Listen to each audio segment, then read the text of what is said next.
Motocross Museum Gala. It hasn't been easy, but it is finally here.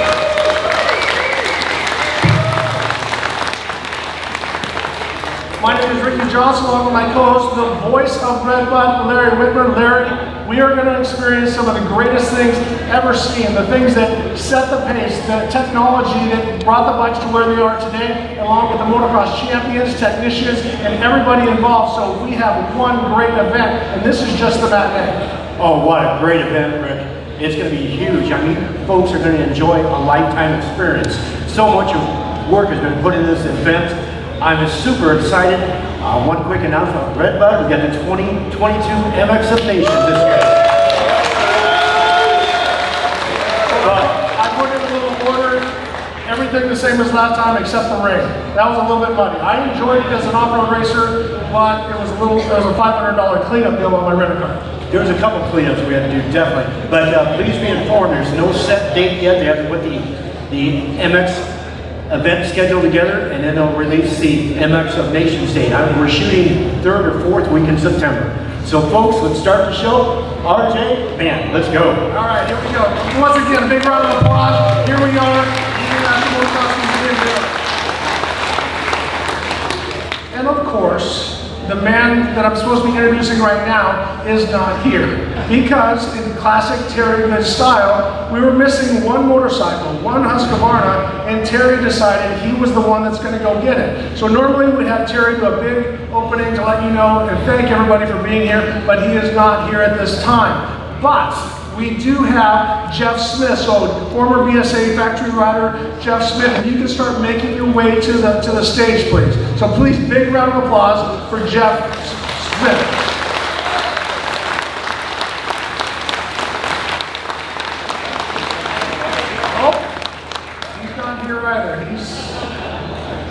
All right, this is going to be awesome. Basically, I got stuck in the gate on a moto, so everybody's a racer, so they know. So my gate didn't fall. I'm stuck in the gate. But I'm going to talk about Jeff Smith. Not only was he the 1964 and 65 world champion, he was also earned 8 ISDE medals and was further distinguished himself as awarded the title of Member of the Order of the British Empire. So not only was he an unbelievable motocross champion, cross-country champion, but also he was a rider that was honored by his country. You know, I was fortunate enough in 1987 to go along with Bob Hanna and Jeff Ward to go to the White House, and it meant an awful lot for us to meet President Reagan at that day, but none of us were awarded as anything other than motorcycle racers, but still proud of them very much.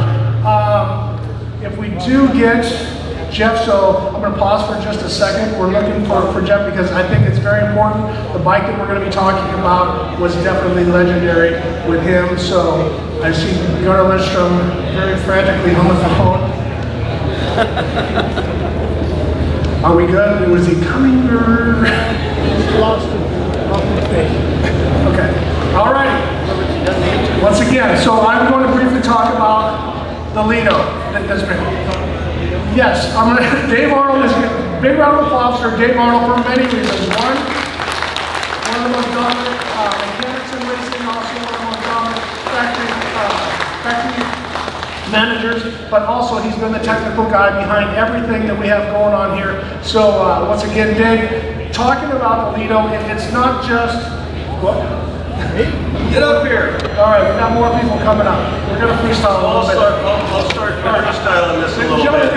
I'm not Swedish. This bike is Swedish, but from what I know about the bike is, you know, this thing followed Les Archer. Les Archer, English bike, raced a Norton Manx, weighed about 320 pounds, and it had a modified Norton Manx frame. And this bike followed that. It had an Albion engine, which was designed for the military in Sweden. It was a pretty strong, lightweight bike, built with chromoly frame, and so it was originally a Monarch. Gunnar, get up here. But no, Gunnar, it says it was light at 280 pounds. Once again, let me repeat that. It was light at 280 pounds versus the other bikes weighed 320. So explain that. Everything is relative, isn't it? Yeah, depends on where you start from. So at the time, that was a lightweight motorcycle, and And it made a big difference. It didn't develop as much horsepower as some of the Nortons that Archer had, but it was much lighter, and that turned out to be the critical point. You know, you could beat them easily because of the weight. Maybe talk a little bit about, so Les wins the 59 World Championship on a Monarch, correct? Right? You touched on that? Well, I don't know much about Les Archer. For those of you who don't know, Terry developed a very strong and close relationship with the Les Archer. They met in England and in Spain. And fortunately, the reason we spent so much time here on Les Archer is that he was supposed to be here. He's one of the four that we're going to talk about later that unfortunately didn't make it, and he passed away, I think, last year. So that's a little bit of a somber tone here between the Nortons and then moving over to the Litos. Yes, so Monarch stopped racing after Sten won the World Championship in 59, correct? Yeah, I mean, these were small teams in Europe, and they had a handful of people. But at least it was a team as opposed to individual people that had their own bikes and their own, maybe if you were lucky, you had a permanent mechanic. But in most cases, you were traveling alone with your trailer, and you would find local people that would help you at each race. So in this case, the Monarch factory, you had a team that built some very, very good bikes. And the team, unfortunately, somebody passed away that owned the team. The rest of the people decided we're not going to continue. And here is this company called Lito that says, you know, we can pick it up, we can carry on. So they took the same bike, they changed it from blue to green, and voila, they had a new bike, and they went back out and again, Sten London on this same bike became world champion again. One other quick story that Gunnar going to pass on is that Sten became a good friend of the suspension maker in Italy, Mr. Arturo, I believe his name, Seriani, and Seriani would give Sten, you know, these guys travel, sometimes they're gone for weeks, you know, and this guy would give him a room in his suspension factory to work on his bike. I think Sten, with this bike, broke the frame at the Italian Grand Prix.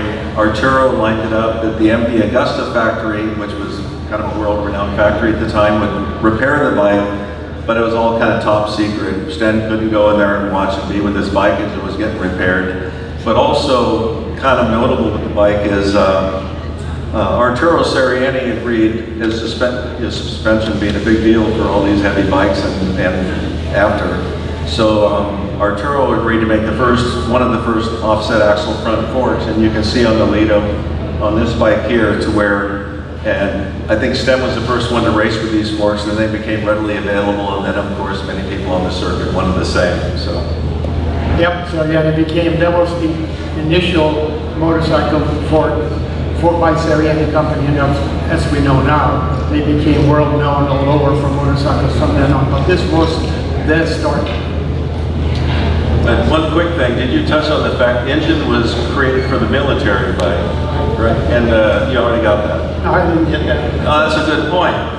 So the engine was actually designed for the military, but then there was an engine builder that started making, they were pretty lightweight and pretty strong, so they started making hot rods out of them. Yeah, the engine was originally a Husqvarna engine from 1935, and it